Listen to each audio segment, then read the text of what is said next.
26वीं आईनी तरमीम पर फुल कोर्ट बेंच के लिए 2 सीनियर जजेस का चीफ जस्टिस को खत। इसी हफ्ते केस फुल कोर्ट में लगाने का मुतालबा। जस्टिस मंसूर अली शाह और जस्टिस मुनीब अख्तर ने खत में लिखा कि 31 अक्टूबर की कमेटी मीटिंग में 26वीं तरमीम का केस लगाने का फैसला किया गया था कि केस 4 नवंबर को फुल कोर्ट सुनेगी। कमेटी फैसले के बावजूद कोई कॉज लिस्ट जारी ना हुई। दोनों सीनियर जजेस ने 31 अक्टूबर को चीफ जस्टिस से कमेटी इजलास बुलाने का मुतालबा किया था। जस्टिस मंसूर अली शाह और जस्टिस मुनीब अख्तर का दूसरा खत भी मंजर आम पे। दूसरे खत में प्रैक्टिस एंड प्रोसीजर कमेटी का इजलास फौरी बुलाने की दरख्वास्त की गई। खत में कहा गया है कि 26वीं आईनी तरमीम के खिलाफ दरख्वास्तों पर आज ही फौरी कमेटी इजलास बुलाया जाए।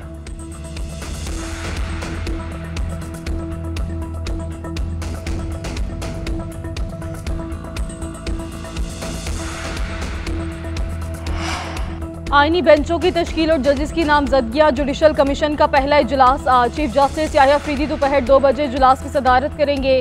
कमीशन के सेक्रेटेरिएट के क़याम पर गौर किया जाएगा। जस्टिस मंसूर अली शाह, जस्टिस मुनीब अख्तर और जस्टिस अमीनुद्दीन शरीक होंगे।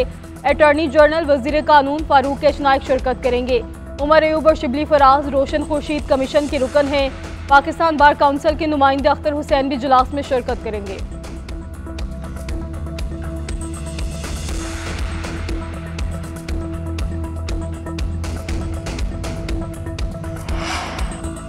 Supreme court practice and procedure act में नई तरमीम। चीफ जस्टिस पाकिस्तान और सुप्रीम कोर्ट के सीनियर जज कमेटी के रुकन होंगे। आईनी बेंच का सीनियर तरीन जज भी शामिल होगा।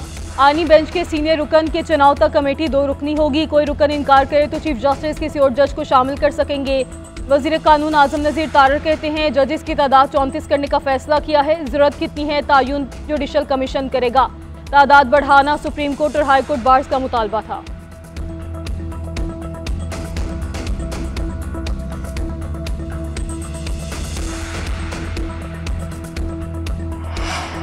आईनी बेंच का कयाम न होने से अदालती कार्रवाइयाँ मुतासर। सिंध असम्बली की मंजूरशुदा करारदाद पेश न करने पर chief justice Sindh high court सरकारी वकील पे बरहम। चीफ जस्टिस ने रिमार्क्स दिए कि अदालती कार्रवाइयाँ शुरू होने से पहले 8:30 बजे करारदाद पहुंची जानी चाहिए थी।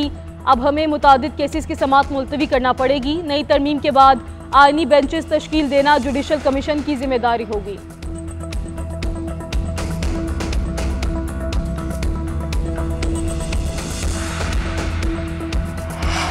कायम मुकाम सदर सैयद यूसुफ रज़ा गिलानी ने 6 तरमीमी बिलों पर दस्तखत कर दी। आर्मी एक्ट तरमीमी बिल, नेवी एक्ट तरमीमी बिल, एयरफोर्स एक्ट तरमीमी बिल शामिल। प्रैक्टिस एंड प्रोसीजर बिल, जजेस की तादाद में इजाफे के बिल्स पे भी दस्तखत किए।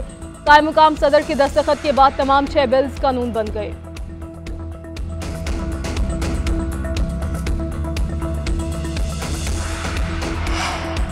सर्विसेज चीफ की मुद्दत मुलाजमत 3 से बढ़ा के 5 साल कर दी गई। आर्मी, नेवी और एयरफोर्स तरमीमी बिल कौमी असम्बली और सेनेट से मंजूर। सुप्रीम कोर्ट में जजेस की तादाद 17 से बढ़ा के 34 कर दी गई।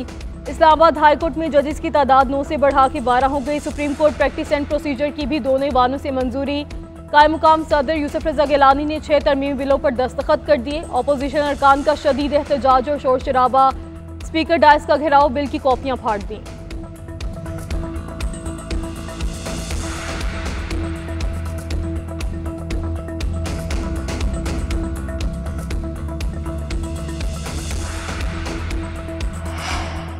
एक्सटेंशन का सिलसिला अयूब खान के दौर से चला रहा है। हुकूमत ने इसे फॉर्मुलाइज कर दिया। दीगर इदारों की मुद्दत भी 5 साल है। इकदाम का मकसद हम आहंगी पैदा करना है। वज़ीर दिफा ख्वाजा आसिफ कहते हैं आर्मी एक्ट तरमीम बिल की मंजूरी के बाद सिपा सलार की मुद्दत मुलाजमत में तौसीक का बाब खत्म हो गया।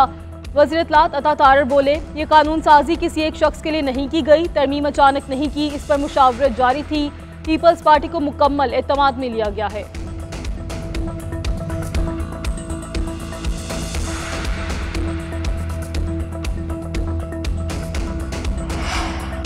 हुकूमत अपनी मर्जी के जजेस लाना चाहती है। कोई भी बिल रूल के तहत मंजूर नहीं हुआ। तहरीक इंसाफ ने हुकूमती कानून साजी गैर कानूनी करार दे दी। पार्टी चेयरमैन बैरिस्टर गोहर कहते हैं बिल कायमा कमेटी गए ना ही बहस हुई। भारतीय सुप्रीम कोर्ट में सिर्फ 33 जजेस हैं। अपोजिशन लीडर उमर अयूब बोले यही कवानीन शहबाज शरीफ और पीपल्स पार्टी के खिलाफ इस्तेमाल होंगे। इस वक्त पीपी और नून लीग के पास भागने का कोई रास्ता नहीं होगा।